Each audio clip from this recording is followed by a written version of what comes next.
and I went down onto the ground, and then I just went out of body almost instantaneously. Found myself in Soho, and then I saw the explosion and the chaos ensue. But I was also feeling the emotion very intensely. It was almost like this wave of emotion kind of hit me in the chest, and it kind of was very. Mind and soul equipped, superior self. Never let the consciousness get gripped. This that elevation on a higher trip. Your superior self. Never let the consciousness get gripped. My man Graham Nichols, thank you for taking the time to join me today. I'm super interested in your story. I feel like you're like this OBE expert. A lot of evidence-based experiences, which is always great because of conventional science and conventional norms in society that looks towards science as the gatekeepers of truth. But you also have dabbled in the occult, which I have recently started looking at just out of curiosity, like just seeing what those guys are doing, especially like Aleister Crowley and those folks at the Golden Dawn. I don't know really what they did. Just reading from your book and a quick brief kind of intro to their work, it seems like they were working on some pretty deep trance states, which is fascinating to me because I feel like you talk about morphic resonance and morphic fields in your book, and I'm curious to your thoughts on this.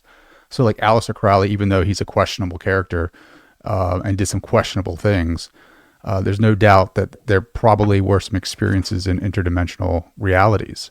So relating that to morphic resonance, do you think he was carving out the unconscious so that we can experience that today? And if so, how does that work? Did he reverse engineer these techniques? If we want to look at it from a scientific standpoint, did he reverse these techniques for us to like kind of hack consciousness and get out of the body? I know that's kind of a complicated opening question, but I want to get your thoughts. Yeah, that's huge. I mean, Crowley is an incredibly huge topic. I mean, not least for the fact that there's so much nonsense about him online and sort of generally from religious groups and whatever, sort of pushing a particular sort of agenda. I don't think he was any more problematic than a lot of people, really. I mean, he gets an extremely bad rap. So I think I should start off by saying I think a lot of that is exaggerated and unfair. I think he was probably quite egotistical and etc. But, a lot of people have those traits. He never really did anything he was never convicted of any crime or anything like that. He was just a person who was following their own path and was brought up in quite an emotionally abusive religious background. So I think part of it was him kind of working with that. But if we put all that aside, he also created an incredibly positive system for self-development and self-realization. And I think that's really the core aspect of him that's sort of interesting and sort of relevant. So, I mean, my personal experience was I joined a Golden Dawn group. They weren't traditional Golden Dawn in terms of the 1800s version. They were just continuing in the process of exploration. This was in the sort of in the 90s. So it was the beginning of sort of chaos magic and lots of different ideas. It was a very fruitful time with lots of people being interested in different things. So people tend to make a lot of assumptions about the occult. I mean, I didn't intend to be talking about the occult, to be honest, but people do make a lot of assumptions, and really it's just hidden spiritual knowledge. People tend to sort of misunderstand a lot. Actually, many of the most famous occultists have been Christians and things like that. So a lot of them are coming from a religious standpoint in history. Even Crowley, I think, was a form of complex esoteric Christian. I think he did really have a lot of those kinds of beliefs in him. So yeah, I think he was just taking it from a sort of different perspective to some degree. I think a lot of people, when they look at it from a religious perspective, they sort of misunderstand maybe like some of the religious symbology that he was using. but he wasn't really fixed to any particular one. You had sort of Kabbalah in there, you had more sort of pagan ideas in there, you had Rosicrucianism in there. So many different areas were influences in his ideas, and including science as well, because he essentially believed in the idea of the method of science, the aim of religion. That was sort of one of his sort of catchphrases, I guess. So how does his work relate to morphic fields? I mean, morphic fields is really an idea that comes from Rupert Sheldrake, who's someone I've worked with personally. I've organized and conducted experiments with him. I've known him for many years. His ideas really is the idea, especially with morphic resonance, the idea that a certain concept will be repeated or resonate through time. So that could be a conscious experience. It could be the way a plant grows. It can be on many, many different levels. So he feels that there are these fields, that organizing fields that create structures to the way things operate, and they can be creative and created, and they can also be somewhat innate in nature. So for example, you can have a social morphic field that's related to a particular concept or idea, which I guess that would relate to something like Crowleyan ideas of magic, or some kind of spiritual connection between people, those kinds of things. So I guess that would be where I would see the relationship or the connection between the two. I don't know if that's what you were really getting at with the question, but well, I think it maybe these individuals, these early Christians, these occult magicians, were kind of like the 100th monkey thing, right? Like with the morphic resonance fields, or whatever you want to call it. Like, they figured out how to get outside of the body and do these things, these techniques, get into the different dimensions. And maybe that opened the doorway for us now today, because they've already done that in the past, if that makes sense. Yeah, maybe. It's I mean, I'm not wedded to any one particular theory. I mean, I'm not completely convinced that morphic resonance or morphic fields are the way things work. I mean, it could be something to do with quantum mechanics. There's many possibilities. Even some ideas from string theory seem to make sense, etc., etc. So I don't know what the ultimate truth is in terms of how these things work and the mechanisms of them.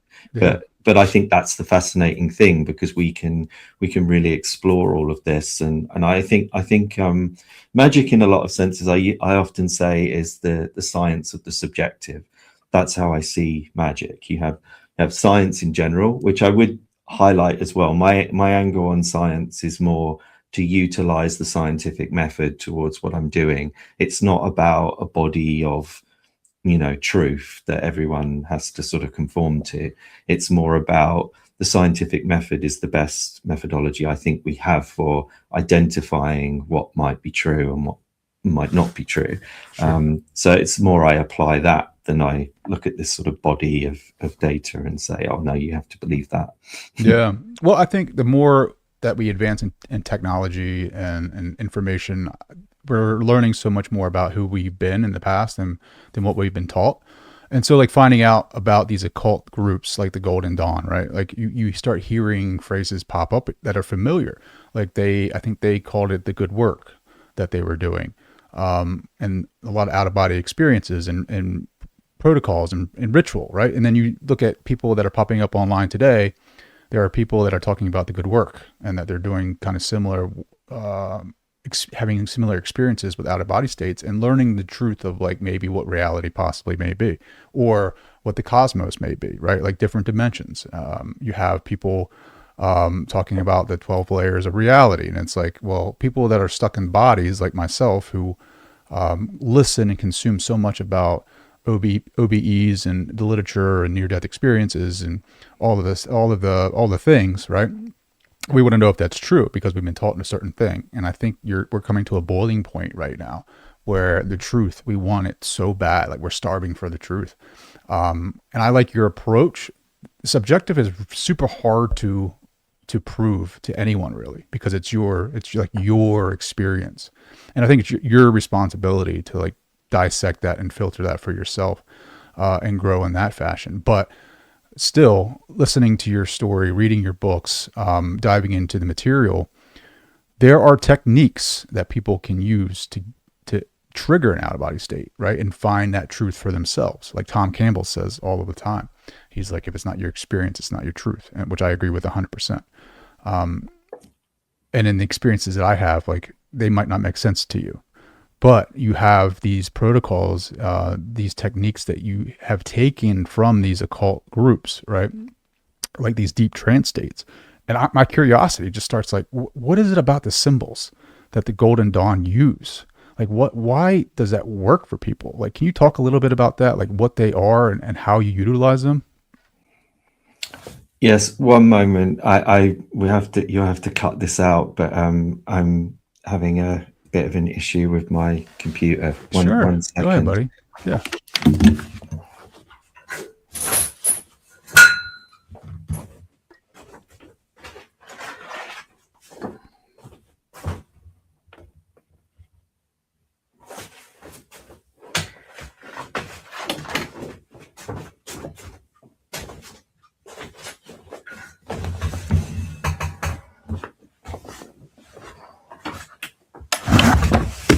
Sorry about this. It's all good, Graham.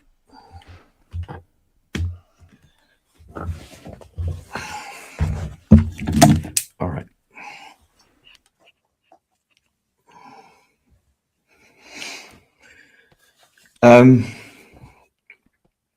Okay, so you were asking about the symbols with the Golden Dawn. I think the symbols with the Golden Dawn and different groups, they're just metaphors for experiential states or for aspects of nature, things like that. The Golden Dawn didn't really invent any symbols. They were primarily drawing from symbols that already existed. The famous one is the pentagram, which, for example, is just the symbol of the elements. It's just earth, air, fire, water plus ether or spirit, the binding element. So it just kind of represents nature essentially, or the natural world. When it's inverted, which people get very caught up in, it just means the spiritual descending into the physical, so coming into matter. It's been sort of hijacked and sort of taken to mean negative things, but it doesn't have to be seen in that kind of way. It can also be about bringing something spiritual into the physical world. Other symbols they use are often drawn from Kabbalah. Then you have things like sigils, which tend to be more personalized symbols, but they were also in the Golden Dawn. They had this thing called the Rosy Cross, which is a crucifix that has a rose in the center, so coming from Rosicrucianism primarily, and on that is Hebrew letters, and you would create a symbol by tracing between the Hebrew letters to make up an intention, so or the name of a spirit or something like that. So that would be a way of creating a sigil. So I mean, the Golden Dawn was heavily Christian, really. They were a fundamentally Christian organization, which I'm not Christian. I don't have any religious beliefs. I'm essentially an atheist. So I come from more of a pagan perspective, a nature-based, indigenous, a British, Irish sort of indigenous perspective is where I'm coming from. But ultimately, science is what sort of I'm most drawn to these days, and even then, I think it's just looking at all the different possibilities of what you can work with and what you can do.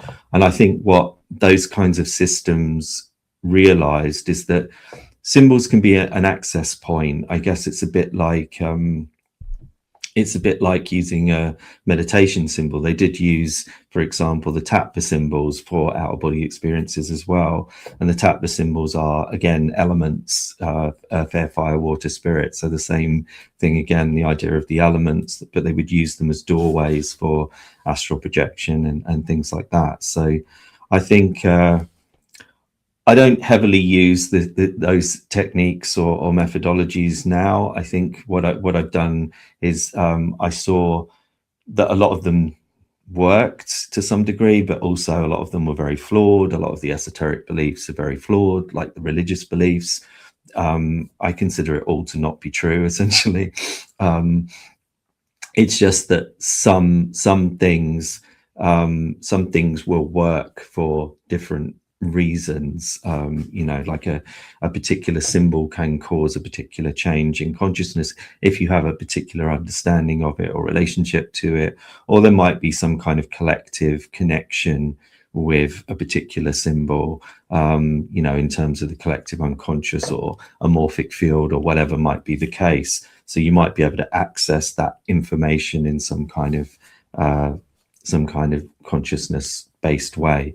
So that's sort of how I see a lot of the working with symbols. I guess when the sort of chaos magicians came along, they would do things like realize that the symbol didn't matter as such. It was more your belief in it. So they had the idea of the suspension of disbelief. So you would take a symbol that you actually didn't believe in, but you would suspend your disbelief in that symbol for the purposes of trying to get that change to happen in terms of your consciousness.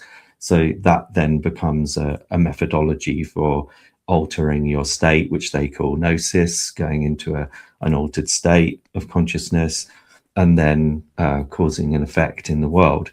So there are different sort of methodologies, and they even realized that you could use modern things that don't have anything to do with esoteric history, because those symbols can still have a meaning. So I don't know, like a figure like Spock or something could symbolize logic, and logic and reason. So you could then suspend your disbelief in that fictional character and connect with it. So I think sort of ideas have evolved a lot since those days, and also the Golden Dawn were very heavily sort of Victorian, really. It was all very structured and ritualistic in a sort of dramatic way, almost like theatre, rather than about the real inner experience. And I think I moved away from that because I was more interested in the real inner experience.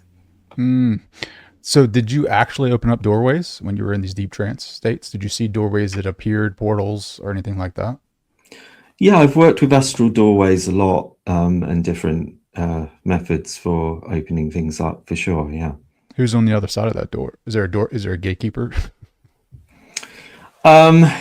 In those, I think probably most of it comes from your unconscious. I mean, I don't believe in demons or negative entities or any of that religious stuff. So I've never encountered anything like that. Most of the people who encounter those sorts of things are having sleep paralysis based hallucinations, really, generally.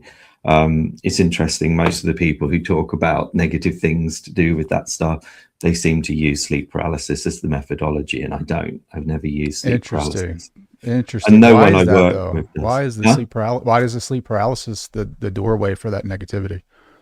It's not a doorway. I think it's just you're having a waking nightmare. You're paralyzed, and you have a waking nightmare, and there are certain things that you might see that I personally feel are not real. You're just seeing hallucinations. Basically, you're just seeing different things that will scare you. It changes depending on the culture, depending on the person, depending on what they might personally be scared of, stuff like that. So Do you think it's your own subconscious mind that's creating that those images or those beings, or is it like a sentient being? You know what I mean? Like an independent sentient being that is approaching you during sleep paralysis, rather than it being your subconscious, I guess. I think it's your subconscious. I mean, they even do certain like behaviors in the same form, because I think, because you have this sort of pressure in the chest, and then the figures or the beings in those states tend to sort of then suddenly decide to go on your chest. I mean, I think that's just a relationship of your physiology that you're kind of reacting to. I'm not saying categorically they couldn't have any independence. I don't believe in categorical statements. Anyone who claims they know the truth, that's the biggest sign that they don't, in my opinion. So I don't say anything categorically, but from what I've seen, I don't see any evidence of independence, any evidence that they can do any harm, or that there's any kind of anything beyond what we might experience in a nightmare, basically. And it's interesting, if they do exist, why do they not appear when you have out-of-body experiences from all the many other contexts that you can have an out-of-body experience from? Yeah, no, I agree. I think that is wild. And you're such an interesting case, because there's just like I picked up the book from I think it was your first book about out of body experiences with Dr. Janet Lee Mitchell, and started reading her work because of your work. I read both of your books, and they're just so fascinating because they're different than the people that you're hearing about today that are on YouTube. They're totally different. A lot of people are like exploring cosmology like in a different way. Like people are actually going to different levels of dimensions, where yours is very grounded in science. And well, I do go to different dimensions, but I don't make assumptions.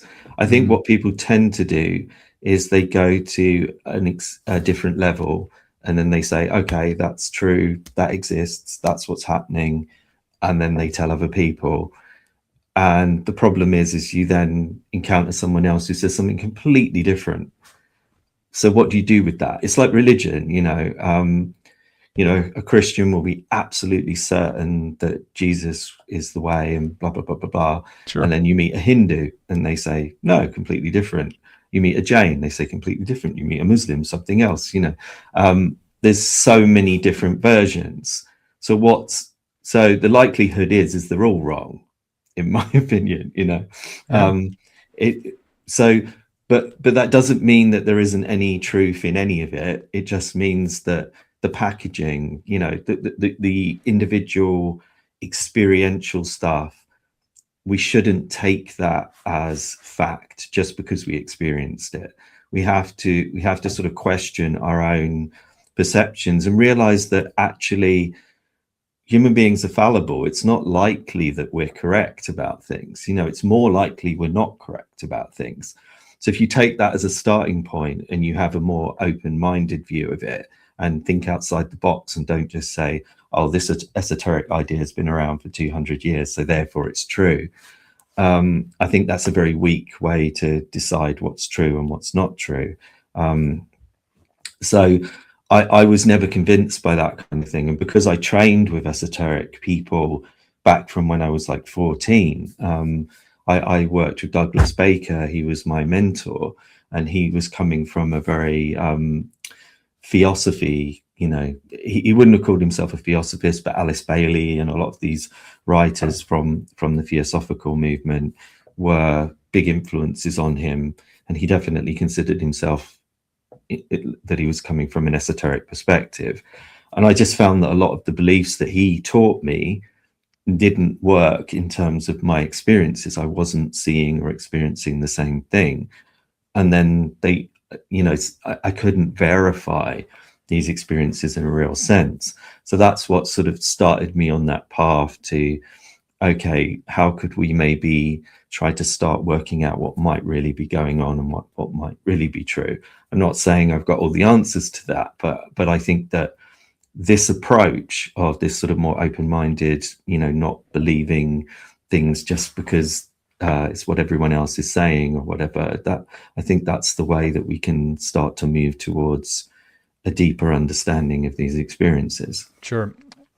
Look, just reading your story and seeing the premonitions that you had, the precognitive experiences, is that the only way to really verify an out-of-body experience? How do you verify? Like, if you were going to scientifically, like clinically examine an out-of-body state outside of a precognitive experience, like how else can you study those? Well, it doesn't have to be precognitive. I mean, those particular experiences, I think, are very powerful because they were the Soho one was witnessed by 4 people in the room when I had the out of body experience, and then I told them everything that I'd seen, and then 5 days later, the events happened exactly as I described them. And if people are interested, there's a video of me describing that on YouTube. It's also on the front page of my website with one of the witnesses describing his memory of the events as well. So that kind of thing obviously gives a much higher degree of confidence that there was something real and objective about the experience. And so that really made me think, oh, okay, you know, we can have these other level experiences that we can't verify, that we can't prove, and that could potentially just take us down the road of delusion and self-deception. And I didn't want to do that, so I focused on these experiences that seemed to be verifiable.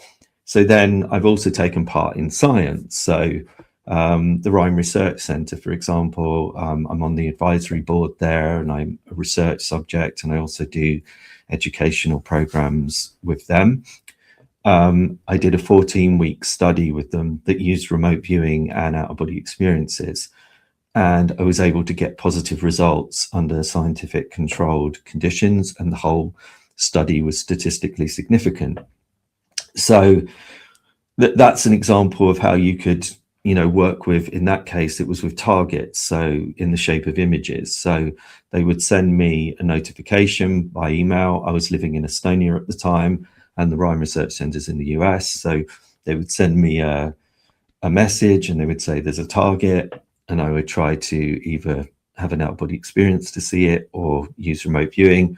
I also used Ganzfeld. I tried a few different methodologies, but interestingly, the out-of-body experiences were the ones that were the most accurate. So that's an example of how you can do research on this. But as far as I know, I'm pretty much the only author in this field in the world who is doing that kind of thing and taking part in experiments. It's sad that none of the other authors are willing to do it, really. Why do you think so? Why do you think? Are they just don't want to? They don't want to be falsified? Is that it? Maybe it could be. It could also be that a lot of people are just interested in talking about other levels and focusing on that. And there's very few ways you can really verify that. Although I have also had an experience where I was in a afterlife type environment, and I perceived a group of people who had passed quickly, and they all seemed to be of kind of Slavic descent, and several they seemed to be sort of like workers, like manual workers. And then a few hours after I had that out-of-body experience, I discovered that there'd been a plane crash where a group of people, the same number that I'd seen in the out-of-body experience, had died in the plane crash. And essentially they were Slavic. They were from Ukraine, and they basically crashed in Norway, and they were going there to do mining. So they were kind of manual workers. What? Now, was that vision and through the lens of the, I guess it's cerulean, or however you say that bluish gray kind of fog that comes in whenever you're getting ready to have a verifiable premonition? Like, was that present then during that vision? That one wasn't, because that one was on a kind of different level of reality. The cerulean experiences seem to happen more on the physical level. You know, the Soho one, the 7/7 bombings, and also one experience that happened in Bayswater Road, part of London.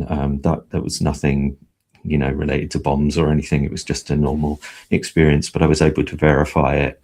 And then I also had one to do with flooding, actually, that happened in the US probably a decade or so ago. So I've had a few experiences that were verified that had that blue-gray quality, but they were generally on the physical plane, whereas the other experiences were more like the one on the other level was on another level, so it didn't have that blue-gray quality. So the blue-gray, like, what is that? Like when I don't even know what to call it. Like this energy or this vision comes in this blue-grayish like kind of experience. Do you think it's a vision being given to you, or do you think it is you're tapping into some type of frequency that's allowing you to see a future timeline? It's a very hard question to answer. I think I lean more towards it's an experience that I'm tapping into something, that it might be to do with my own sort of survival instinct in some ways. Like I think those experiences of Soho and 7/7, they were both in London. They were both I was living in London at the time. They were both in places that I potentially could have gone to, especially the Soho one. I was planning to go to that area to go for dinner in the next few days. So that definitely could have been something to do with a survival instinct. There is the idea within psychical research and parapsychology that potentially that psychic ability could be to do with that desire to survive in terms of a evolutionary basis to it, that we have a desire, a need to survive. So therefore having that extrasensory perception might be helpful to that. Obviously you can predict when something dangerous is going to come and things like that. So I think there could be a relationship there to why we have those kind of experiences, possibly. Sure. I mean, after people have heard about your experiences and your visions and then them actually coming true, like the 7/7 London bombing happened a year after you saw this vision. And people, like that, yeah, a year-ish, and you saw a number and you didn't know exactly what that meant, but it was, I guess it was the year 05, right? Or yeah, similar to that. So people hear about you having these experiences, these precognitive experiences, out of body states, and the government has studied this through the Gateway Project, through Stargate, with remote viewing. So I'm sure they have information regarding these experiences. Do you think, well, one, have they ever knocked on your door and, like, I don't know, like British intelligence ever saying like, hey, like, you know, quit doing what you're doing, or CIA ever reached out to you after reading your book and wanted to know more about your experiences and your protocols? No. No. No, I've never been contacted by anyone like that. No. It's wild, dude. Because like they have, like, I was reading I think it was the Gateway files, and they know about these dimensions. They know about these interdimensional existences and beings, and like these protocols and Robert Monroe. And so, like, I wonder what they're using these things for. It just blows my mind. And then going back to your experiences in this reality, I guess what you would call it vertical, or like real, what Bob Monroe would call locale one, which is this reality. You being able to go out of body in this reality and then going and seeing something and validating that for yourself through a piece of evidence. I'm just curious have you ever gone, like, investigated what a lot of the conspiracy theories talk about in this reality, like Antarctica? Have you ever can you go underwater and out of body? Can you breathe underwater? Because, like, I feel like there's so much more that we need to learn and explore under in our own oceans. I mean, if you look at the Age of Disclosure, they're talking about, you know, ultra-terrestrial beings that live under the ocean. Like, have you ever explored any of that, like, phenomena? I've had a few experiences underwater. It's not like a common feature of OBEs, but I have had a few experiences. But no, I haven't encountered any entities or anything like that under the water. Like, if you put your concentration on something, like a subject, can you go there and experience it? To some degree. I mean, there are limitations to that. I don't want to be sort of exaggerating in this, because there's too much of that as well in this topic. So I do try to be very cautious and very objective about, you know, the abilities. People say they can do these things in this perfect way, but then they're not doing any science. So you have to ask, why is that? When I do it, it's not perfect. It's like any other psychic ability. It's not 100%. No one is 100%. Anyone who claims they are is, in my opinion, lying.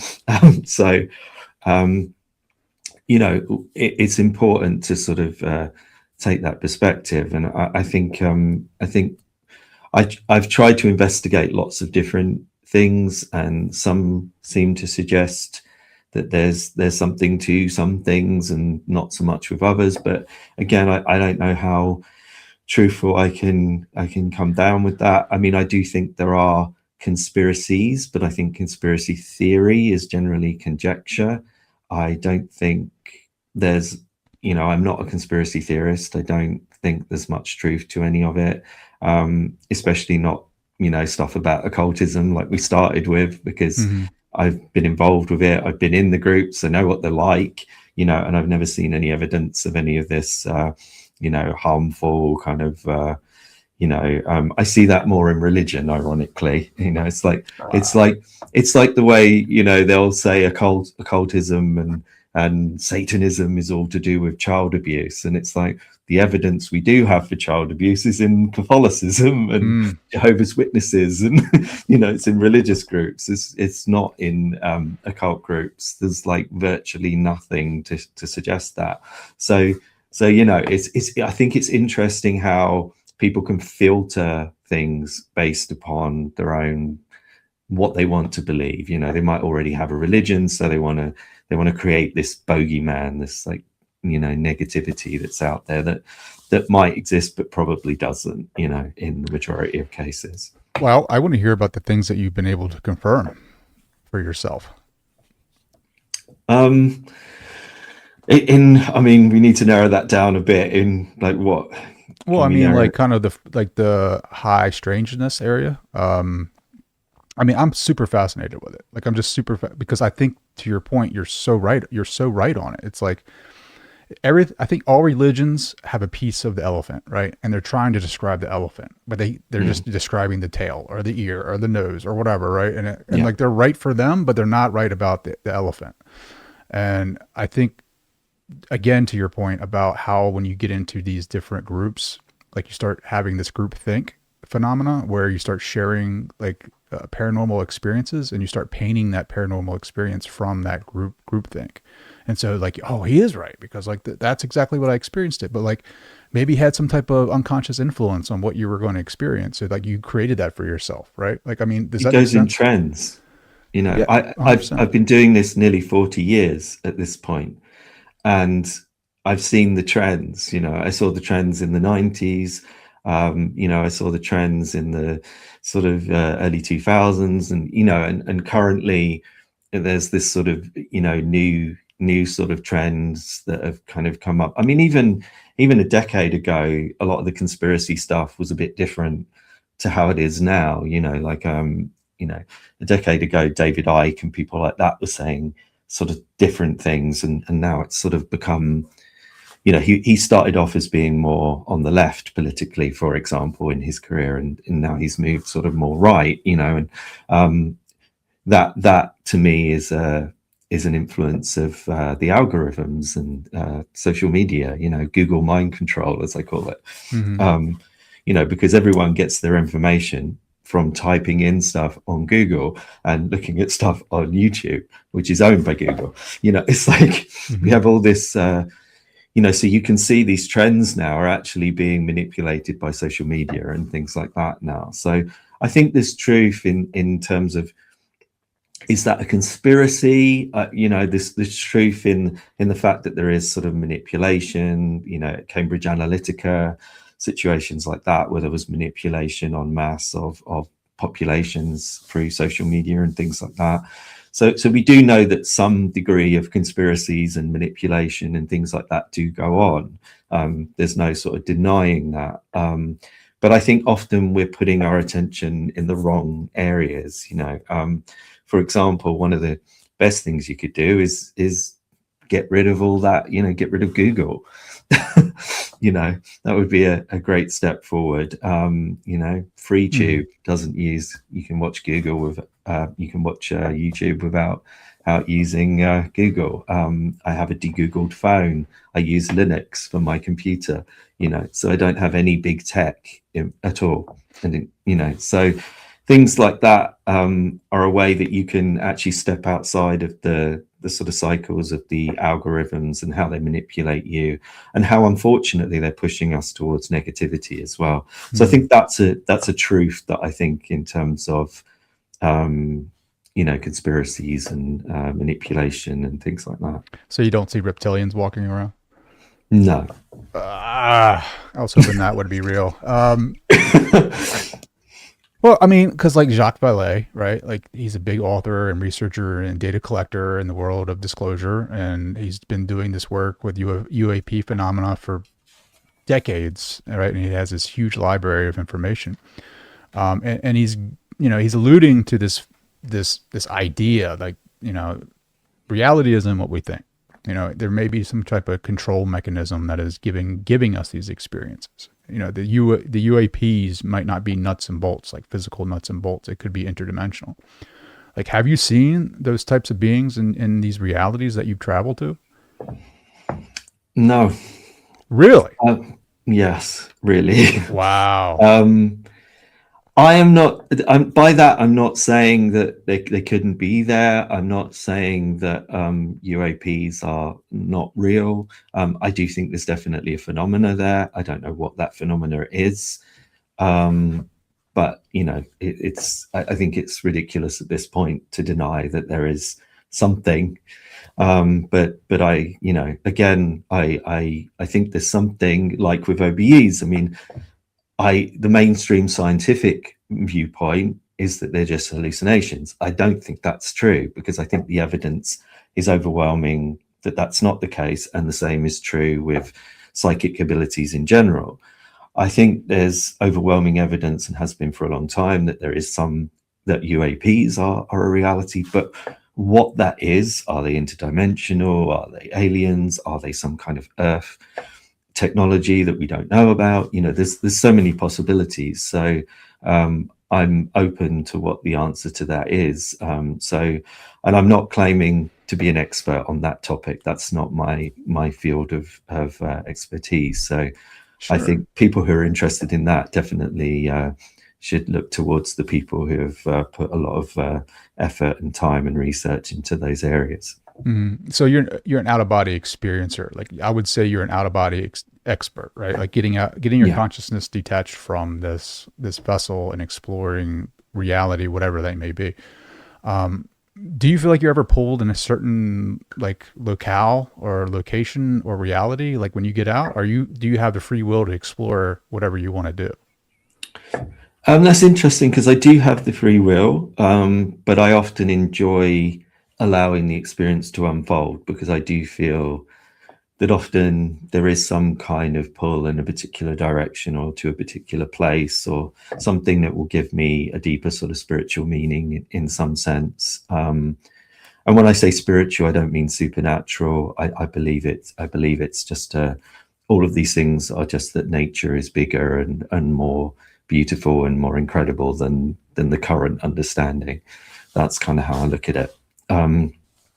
So yeah, I feel like there is a certain degree of guidance, or I'm drawn in a particular direction, and often there's some kind of lesson or meaning in that. Even the Soho experience and the 7/7 experience, I think they made me think about why people act in a particular way, why they do something harmful, why people will act in ways like that, and it led me to thinking about ideas like compassion and nonviolence, and basically trying to live a better life and be a better person. So ultimately, I think there was a lesson that I could draw from that. Whether that was intentional in why I had the experience, or whether it was just something I chose to interpret from that experience, is you know, up to anyone to conclude what they think from that. But that's sort of the reality of how it happened. Mm-hmm. I mean, you had a lot of trauma growing up, right? Like a lot of fights. some trauma with the police, like getting framed for a crime you didn't commit and then getting assaulted by them, and all these different, I can go down the list, but do you think those traumas are what triggered these experiences? I don't think so, because they happened before those events happened. I was having out of body experiences I was having paranormal experiences from about the age of 5, like the apparition that's in the beginning of the book. And then I was 11 or 12 when the out of body, my first out of body experiences happened. And those events you're referring to, like, I grew up in a public housing, basically in a poor neighborhood. So there was a lot of crime and drugs and different problems around me. I wasn't directly implicated in those predominantly, but I was surrounded by it. And yeah, did get unfortunately mistreated by the police and things like that on certain occasions. But yeah, I think ultimately those things were just a consequence of where I grew up. I don't think they influenced the OBEs because I was having OBEs before they happened. Sure. That's just so fascinating to me about the premonitions, because like when you're seeing these, because I think you had a group, the first one that you had, I think you were working on trance states. Like you had done a lot of reading and researching on trance states, and then you brought a group together and you were practicing them. And I'm assuming maybe that might have been the symbols, right? I don't know. The symbols, what do you mean? Well, I mean, like, actually, that was my question. Like, when you were researching those trance states, what was the protocols that you were using for that group in particular? That was sort of not really to do with any symbols. We didn't use any symbols. It was I was working with I developed the G technique, which is one of the main techniques that I work with. I developed that from looking at basically centrifuge. You know, when pilots are put into these centrifuges, and they will sometimes have out of body experiences due to the high intensity and the spinning and all of that, and lack of oxygen. So that made me really curious. Could I replicate that sort of situation using techniques in terms of my physiology? So I developed, I call it the G technique, but really there was a sort of system. It was like multiple versions of it.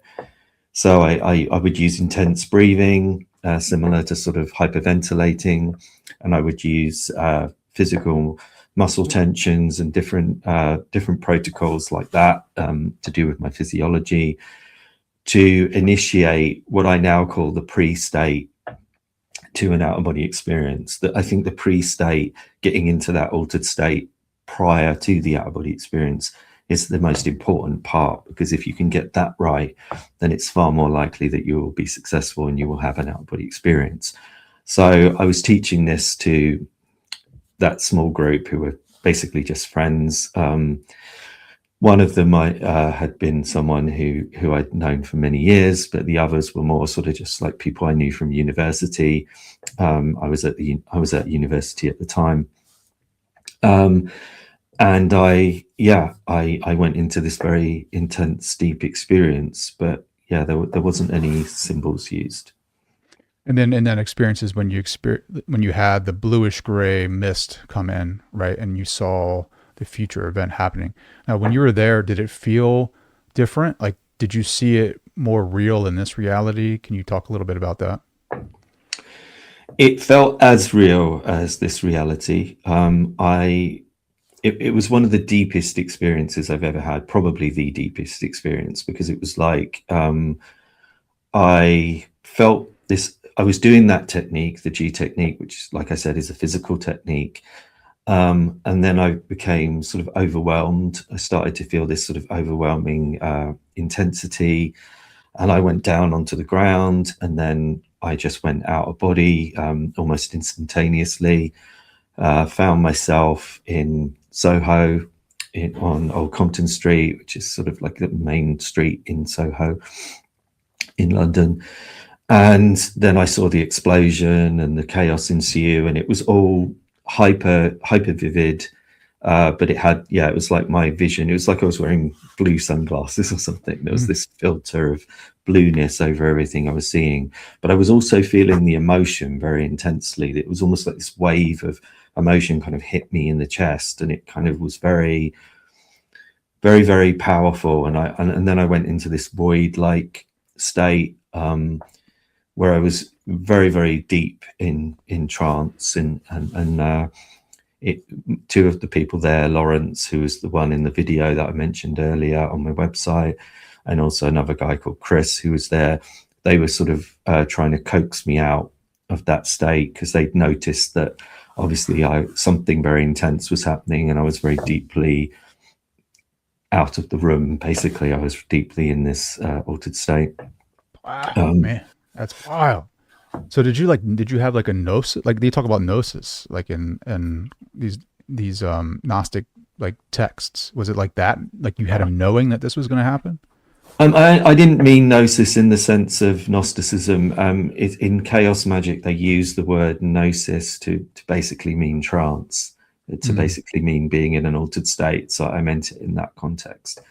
Like it means like direct experience or direct communication. So that's why it can be a useful word to use in that context. So I think it was probably one of the deepest trances I've ever experienced, because it was like it's like the most rudimentary form of consciousness possible. It was sort of like I was purely aware, maybe something akin to Buddhist or yogic scriptures on the ground of being and ideas like that, being at the very, very most rudimentary fundamental level of consciousness. What else could you access there? In that particular state, there was nothing. It was just this pure awareness. There was no. So Graham wasn't there. No, I don't think so. No, just a pure awareness of awareness. That's wild, dude. I've had a couple moments where I've waken up out of sleep and had no idea who I was. Like it was like I was like coming out of sleep and like sat up and like I couldn't remember for like maybe 30 seconds. Like who am I? Like right now? Like who? Where am I at? Like what am I supposed to be doing? And then all of a sudden it just kind of like faded in, like this seed of Trey and like all of my personal stories and all of that. And I talked to a friend and he was like, trying to give me guidance on what that was, because I was freaking out. I was like, I need to go have like some type of fMRI or fMRI to figure this out, because I don't know what's going on. He's like, man, you just experienced pure awareness. I was like, I never thought about that. Like that was like an awareness state where I was aware of 100%, but I didn't have any recollection of the personal persona, if that makes sense. It's pretty wild stuff. I guess that's what it means to be like aware, because you hear that all the time in like ancient texts and spiritual teachings about like pure awareness. You hear about people talking about that's who you really are. But then like for me, like I just could never wrap my mind around it, because obviously the mind wants to take hold of it and mold it into something totally different than what you think it is, especially for those that aren't really practicing meditation or sitting in silence. Especially here in the West and the US, it's busy. Like everybody's grinding out all of the time. And it's hard to get into those silent states of being.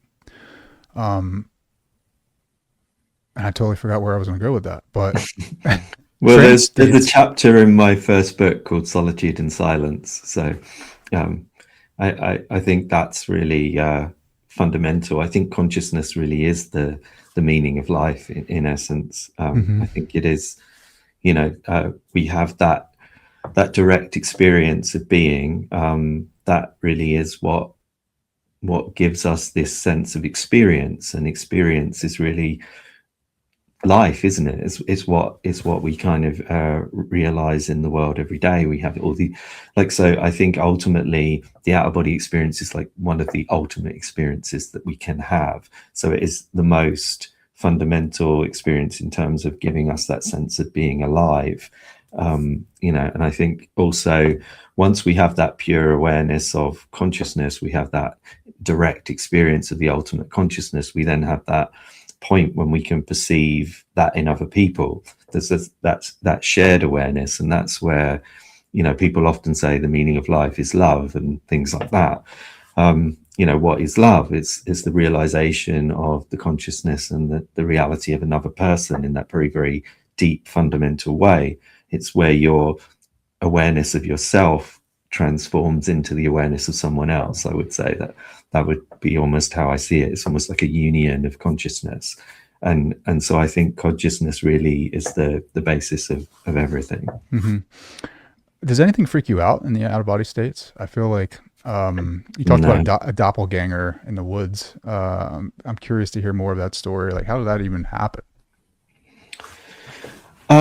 Well, I guess, like I said, I moved forward with my sort of spiritual work, and one of the things that I did take from more of the esoteric side of things was the practice of trance states. I've always been naturally good at that, so I kind of let go of all the sort of esoteric packaging, but I started to move towards working with my own relationship with nature and the world. And one of the people that I met during the sort of esoteric time in that Golden Dawn group, we continued to sort of work together. But I guess you would say in somewhat more sort of shamanic kind of way, I would sort of probably say sort of indigenous British now.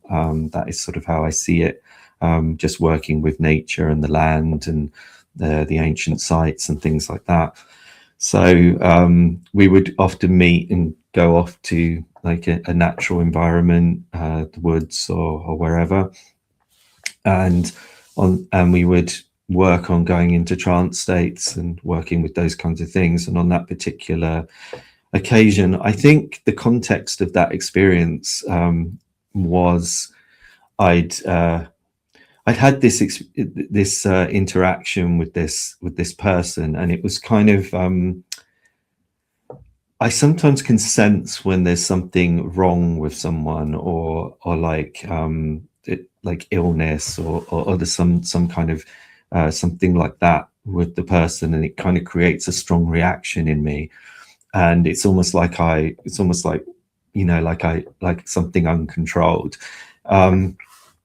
And I remember back then I was almost kind of like disappointed in myself that I'd had this sort of reaction to this person who was quite a sort of toxic person.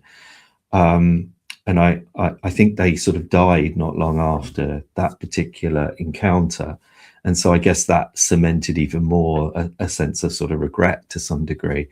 And then I was doing this trance experience, and I saw this doppelganger of me in this trance state, and it seemed to almost represent maybe that side of me, that sort of maybe more uncontrolled, or more sort of the part of me I was trying to work on with my work on compassion and nonviolence, and trying to be a more sort of altruistic sort of person and things like that.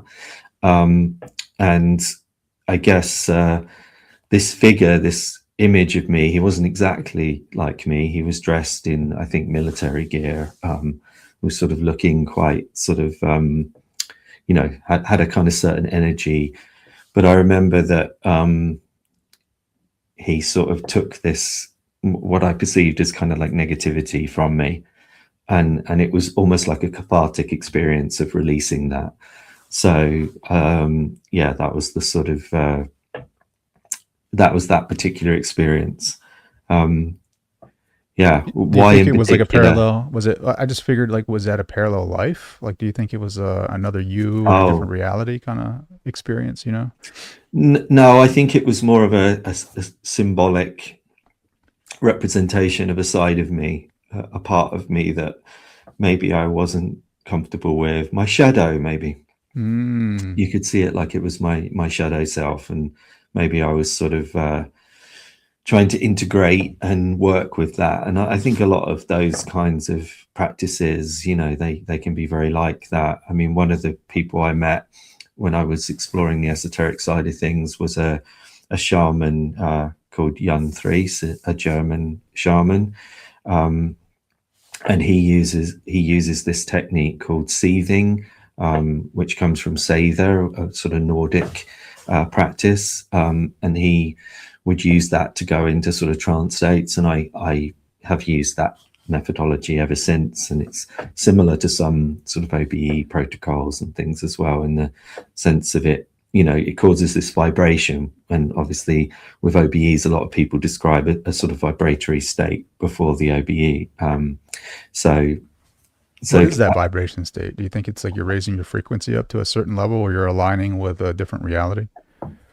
Yeah, I think it's a sign of that you're shifting from one state into another. Yeah, so I think there's this sort of in between point that I think it's possibly to do with the breaking down of our ordinary physical sensory awareness, so our kinetic awareness, our vision, all of that kind of stuff, hearing, etc., starts to break down. And as that is breaking down, you have these kind of what I call transitional stages. The vibrational state is the most common, but it's not the only one. There is also a void state. There is also a sort of auditory one where people hear buzzing noises, sometimes voices, things like that. So yeah, there's different transitional stages, but I think they're usually to do with sensory awareness. So I think that probably it is the breaking down of our sensory awareness as we shift from our normal physical awareness into a non-physical or non-local consciousness. Why do you think scrying works? Because you talk about like the black mirror technique that in your book that helped you kind of get into that trance state. I'm just curious to like, what is it in the brain that allows for, to stare at a mirror or do a different, symbol exercise, and then all of a sudden you're experiencing an altered state of consciousness. Like, I wonder what's in the brain that flips into like, either the shutdown of the default mode network or whatever. But like, have you ever researched any of that? Like what actually happens in the brain? Well, I think it's just an altered state. I mean, scrying is just that you're using an external object to put your focus on and to sort of allow for the visions to arise. It could be a crystal ball, it could be a black mirror. Michel de Nostradam, or Nostradamus as he's more commonly known, used a bowl of ink, for example, quite often. So there are different methodologies, but usually it's like a reflective surface of some description, and you're putting your perception into that, and by sort of staring at it over time, you kind of disassociate. So I guess it's a form of disassociation with your normal senses to some degree. So staring at an object, some people do it even staring at themselves in the mirror, and then things like that. So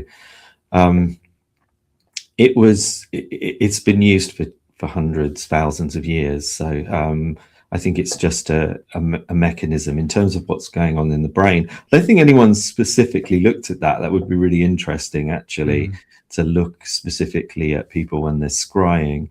But I would imagine you're probably going to get something akin to sort of deep meditation, deep brainwave states, probably something like that.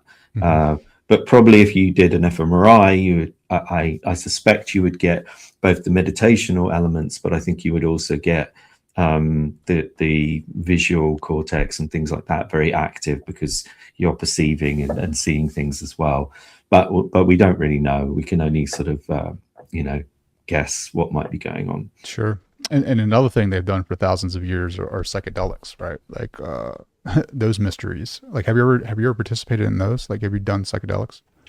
No, I've always avoided that, partly because I've always been naturally gifted with trance and things like that. And I wanted to not, I think putting psychedelics into an already psychic mind might not necessarily be the best way to go. So there was that.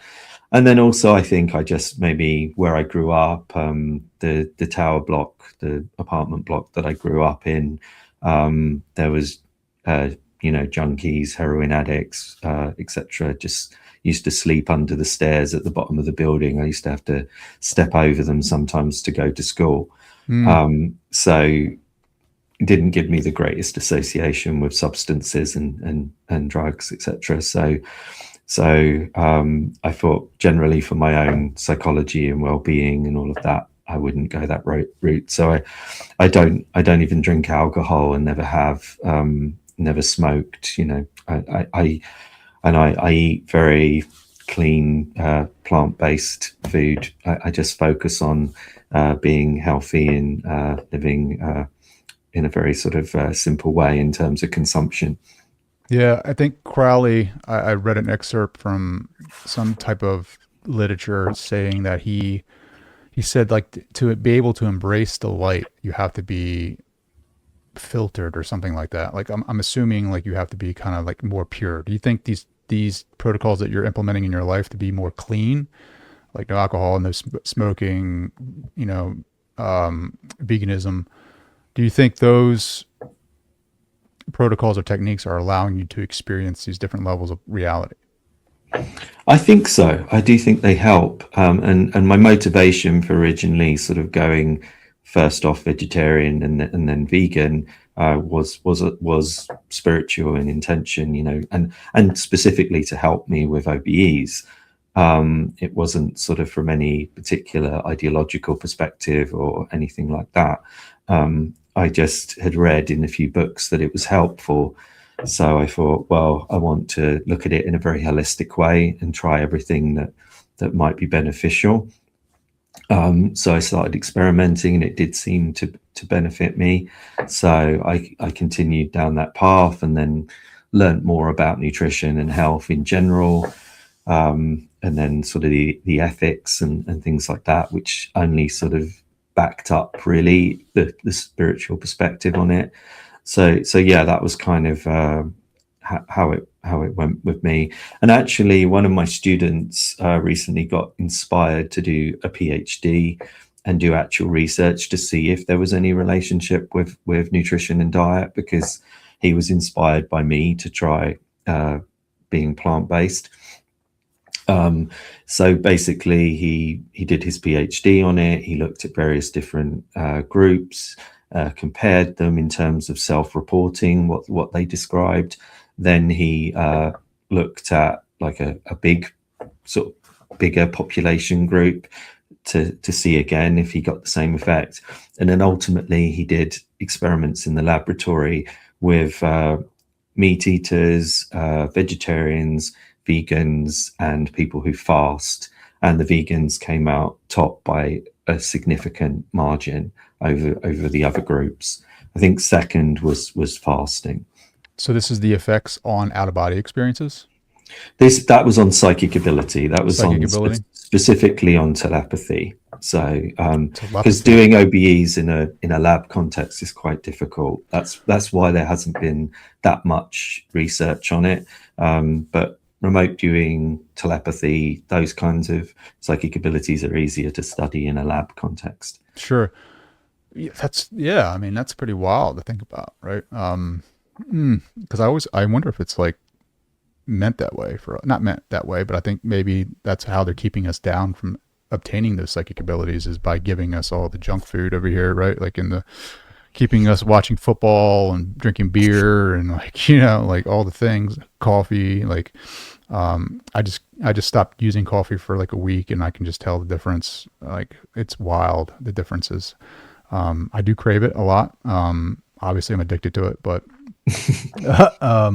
it's just weird once you start getting rid of all of the noise, like how much more clear you can think. And memory has been wild. My focus has been like top notch.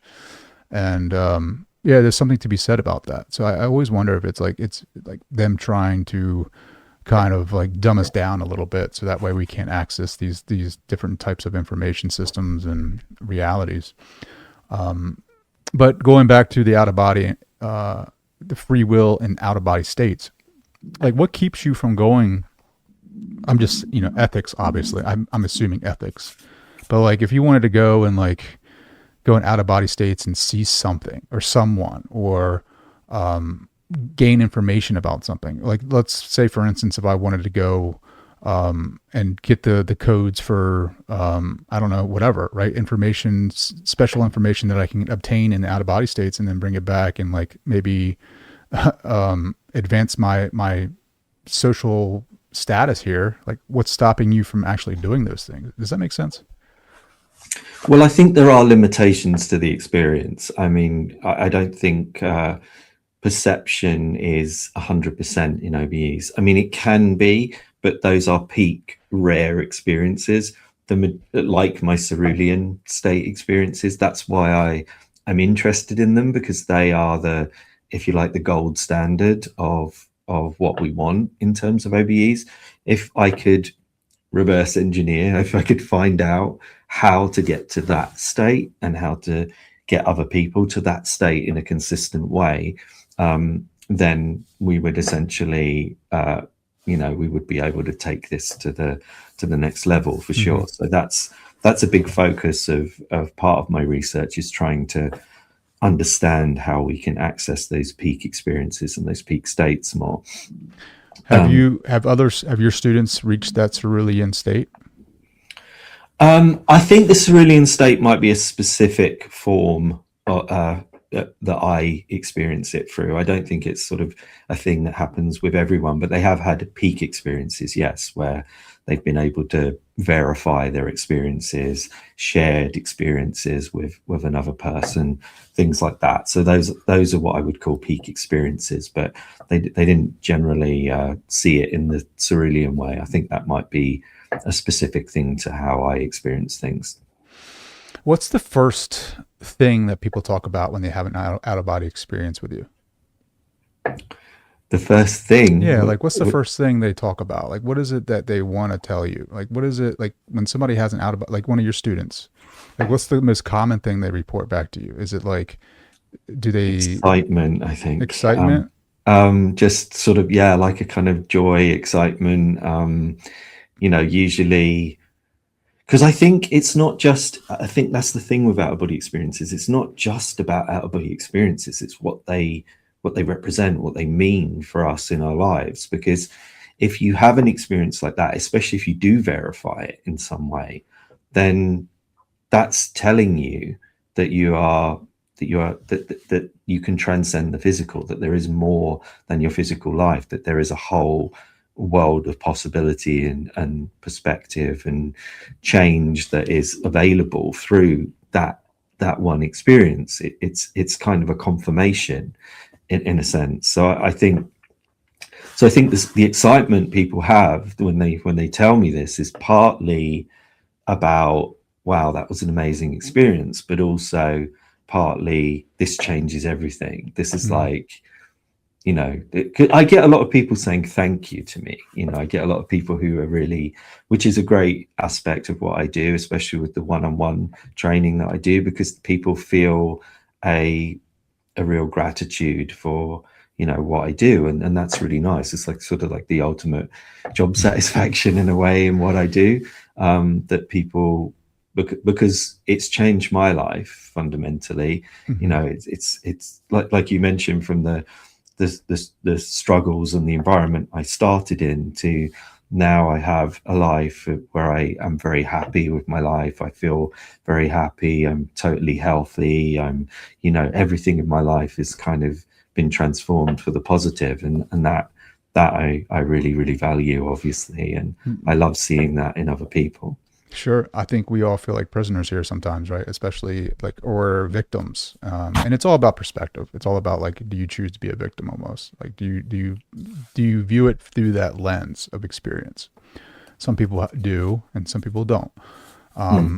And you going out and experiencing individuals or spirits that have just passed over or have passed over for a while, and they're in that kind of like in the middle space or reality, like, do you think like the prison planet theory is like blowing up, right? And again, it could be the algorithm pushing that fear, right? But have you ever experienced anything that would say like the near death experiences, right? Like they always come back because they're told they have to come back. Their mission's not done, right? Do you think that's a trick?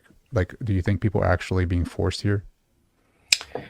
They don't get told their mission's not done. They just get told it's not your time sometimes, I mean, this is where people can twist the facts to sort of fit what they might want to believe. No, I've never seen anything to support the prison reality thing at all.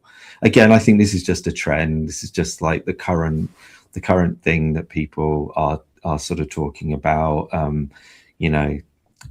I think sort of get off social media and like read some like texts, go back into the older writings on the subject, get like a broader perspective, I think is really helpful with this kind of thing.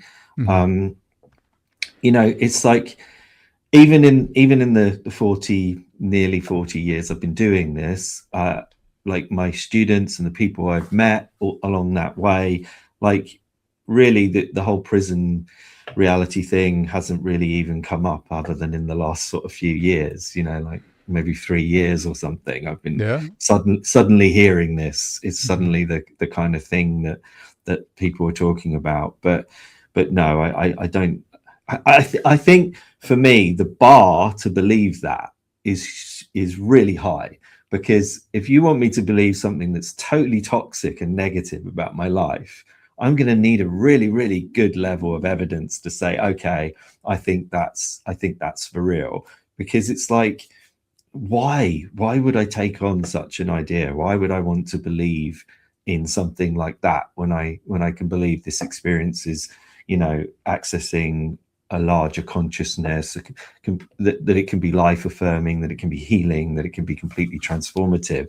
Why would I want to go down the route of like a prison reality without really, really good reason? I mean, if there was evidence for it, I would believe it. But what's the evidence that people say they experienced something? Well, as we talked about, like people say, oh, I experienced Ganesh or Cthulhu or something. Does that mean that it's that because someone experienced it, it's real? Unfortunately, that's not good enough. Yeah, well, unfortunately, you have like government officials coming out and talking a lot about the Book of Enoch, right? And the Watchers, and people go back and they read these texts for the first time with zero like understanding of what context was it written in. I don't know. Like how long ago did they write this thing? Thousands and thousands of years ago. Like we speak totally differently now than we did back then. I don't know. And I'm not from the Middle East, so exactly. Christianity, Islam, they don't mean a lot to me. I'm not from the Middle East. Those foreign religions don't. So yeah. I mean, I don't think you can ever understand it, because I mean, most people, especially in the English-speaking world, don't speak those Middle Eastern languages, Aramaic or, Greek or Hebrew or whatever. So that you can't read and even the text, they're written in like old versions of those languages. So, you can't really. I think there's a tendency, especially within. I think there's a tendency within a lot of sort of religious cultures that they might reject the mainstream popular religion, but then sort of ultimately look for something that's kind of similar. And I think that seems to be happening in the US with Christianity, and then people going towards Gnosticism and stuff like that. It seems to be like it's a bit like Christianity, but not quite the same. So it's got more esoteric stuff and whatever in there. So it's kind of I don't know, it's sort of interesting, and it has that darker sort of more negative thing like the demiurge and all this sort of stuff, which I guess relates to this sort of atmosphere or zeitgeist that's going on at the moment that seems to be quite leaning in that way, which I do think is primarily social media. I don't think it's a reality. I think it's a thing that's being fueled by algorithms and all of that kind of stuff. Have you ever met like a spiritual master in a different dimension? And like, how would you approach it? Like, if knowing who you are, Graham Nichols, right, having out of body experience in a different dimension, and you come across the spiritual master. Like, have you experienced that? And if you haven't, like, if you did, like, how would you approach that conversation? I've experienced what I would call sort of guides, or maybe something akin to a higher self, something like that. I talk about that in the book, Shah and May. These two sort of, I guess I see them kind of as archetypes. I don't know exactly how to interpret them, because I think they're more complex and bigger than I can sort of just call like a spiritual master or something like that. Because it's interesting you say what the conversation. I mean, my experience with them has been more, I guess the modern terminology, the modern parlance would be a download. It's almost like I just have this, information, sort of perception, emotion, somewhat healing experience. That kind of stuff comes from those sorts of experiences. So it's not really a conversation. And what exactly they are, again, I don't know. I can't really answer that, but I haven't experienced anything negative for sure of any of that. And I did have a kind of experience of sort of something to do with sort of a spiritual master type experience when I was younger. But again, I don't know. I see it more as maybe just sort of like the spirit of someone who'd lived in the past, or maybe connecting to the memories or the consciousness of that person who lived in the past, something like that. Well, being an atheist, right, and you've had all these mystical experiences, maybe peak experiences, why do you think so many people, whether it's through psychedelics or through their own out-of-body travels, maybe, blending with different energies, like, why do they mistaken some of that as like God? Is that, you know what I mean? Like, as that is God, I'm experiencing God, I'm communicating with God. You know what I mean? I should probably refine that to say I would say I'm more agnostic, Okay. Because I'm not categorical about anything, but in a practical sense, atheistic, because I don't believe in any. I don't believe in any creator. There's a slight difference there, because I'm saying I don't believe in any religion, and I don't believe in a creator God. Could there be like a bigger consciousness? If that's what people mean by God, then yeah, that kind of doesn't, that I could relate to that. I've had experiences of that. That's kind of makes sense to me.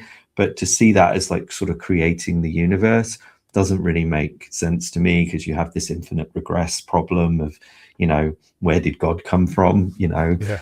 Why did we need the God in the first place? These, like, for me, everything that I've observed follows the pattern of simplicity into complexity.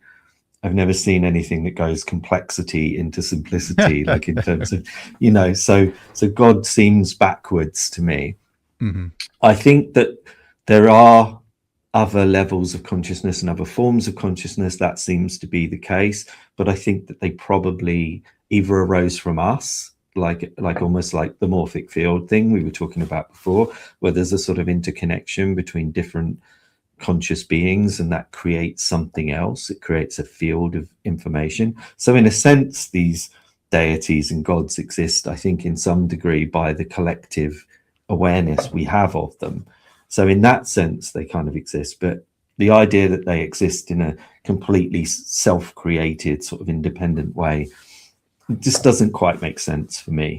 So like more like what do they call it? Like an egregore effect? Egregore, yeah.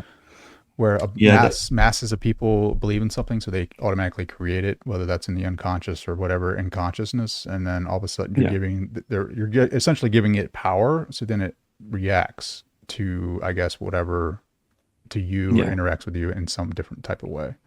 Yeah, and I think possibly if consciousness is fundamental in some way, which could be akin, some people might interpret as seeing that as a god or something like that.